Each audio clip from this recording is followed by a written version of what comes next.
"She's buried under that tree," my grandfather whispered, pointing out the window to the front lawn. Oh boy, I thought. Here we go again. For 90 years old, Grandpa was physically capable. He could move, do basic chores, and eke out a decent existence.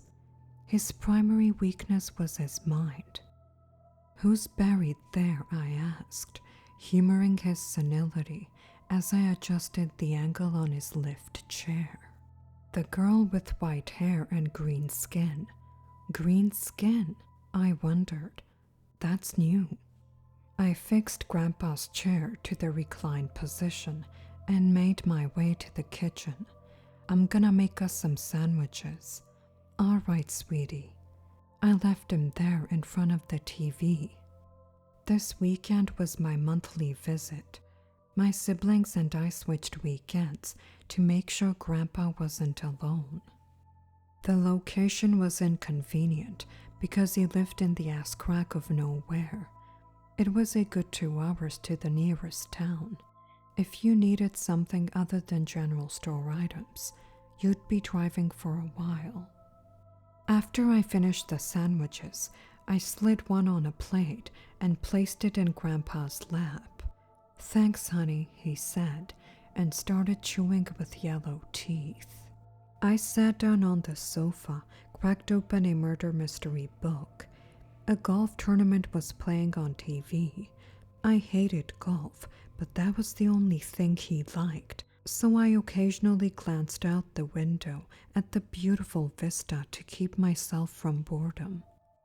Grandpa's property was strange in that it was high up in the mountains, appropriate for farming, but his specific land hadn't been built for that.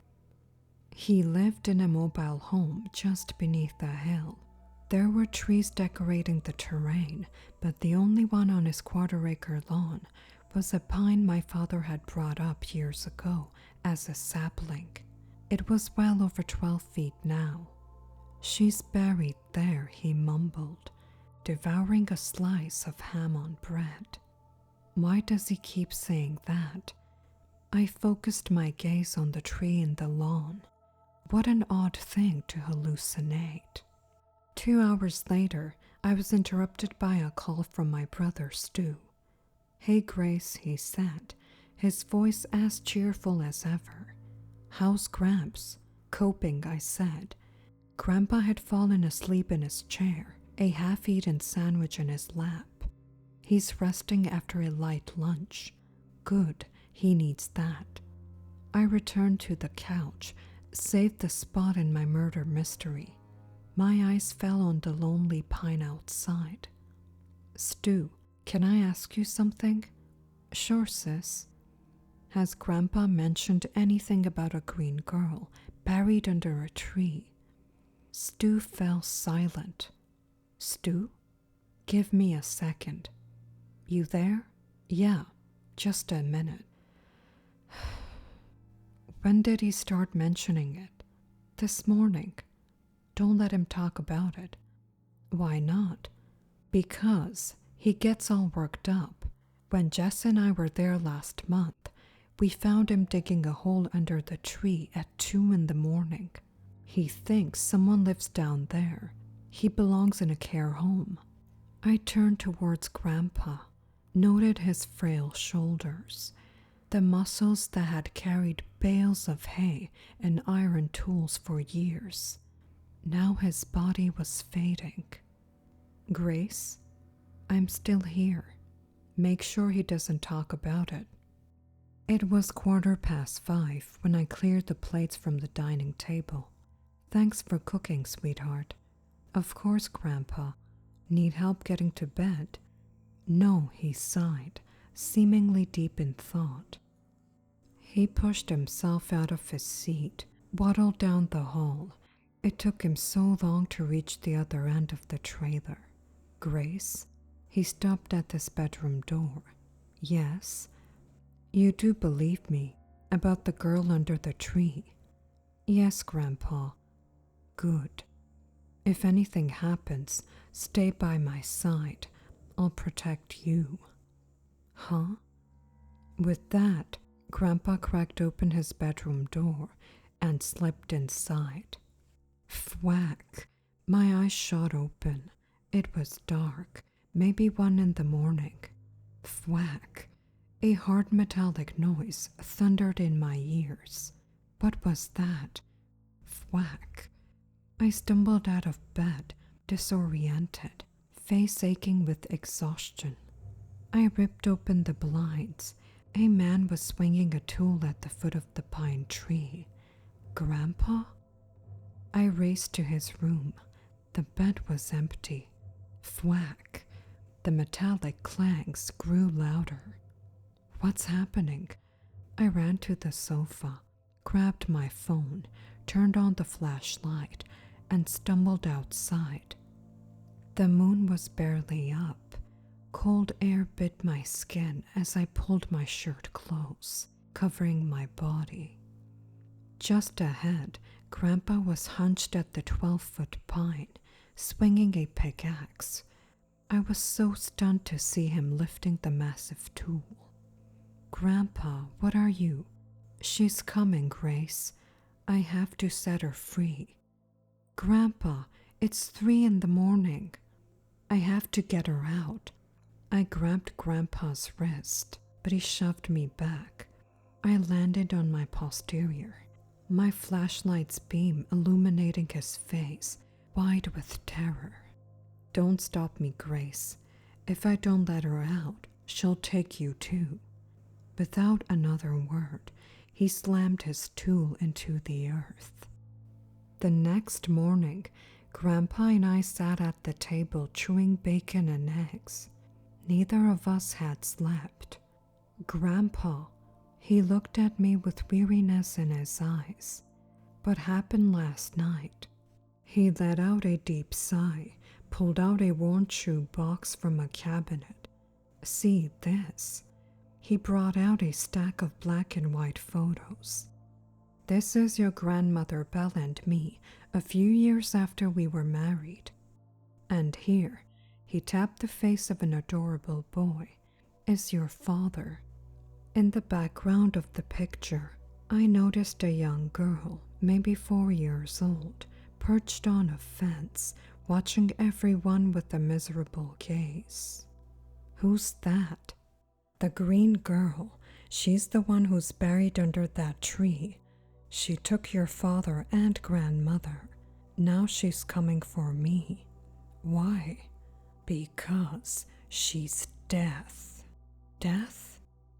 Boom. The front door lurched with sudden impact. Grandpa and I swerved our gazes, deep in fear and concentration. Didn't you think it was odd how Grandma died so young, and your father? Boom. This girl lived in the woods. She was there for each family member who passed on. Boom. My uncle, aunt. When I figured it out, I found her in the woods, made sure she never came after us again. You killed a child. She's no child, Grace. She's evil, and she's coming for me. Boom. I ran to the couch, peered out the window to see a hunched figure wearing old pioneer clothes.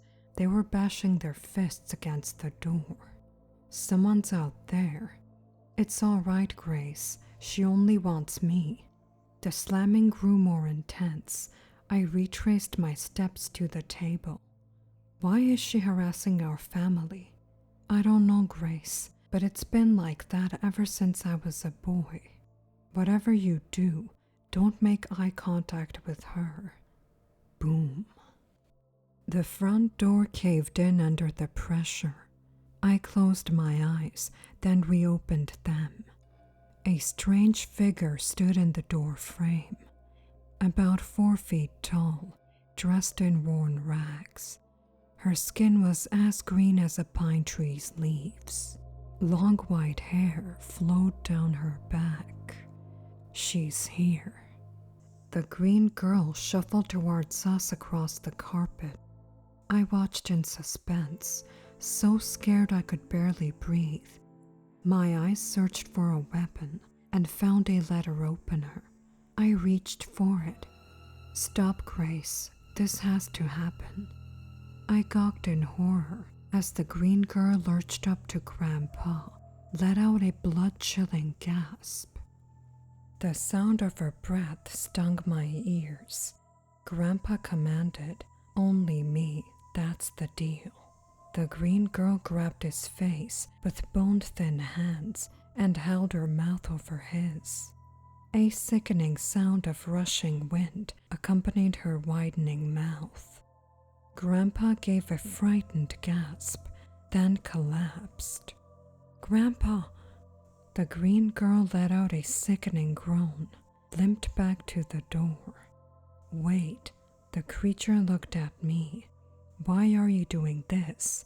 The green girl pointed at the clock hanging above the dining table, then pointed at herself, then me.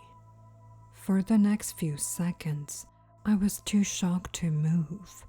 With a final groan, the green girl limped out of the front door and was gone. It's been 2 days. I called the sheriff. They investigated everything. I've been asked so many questions. My siblings think I'm crazy. Stu's the only one who believes me. Why? He says that one night, while he was at Grandpa's, he heard a woman speaking in one of the rooms. It reminded him of a soothing voice he had once heard as a young boy, a voice that told him the exact date he would die. And that date wasn't far off.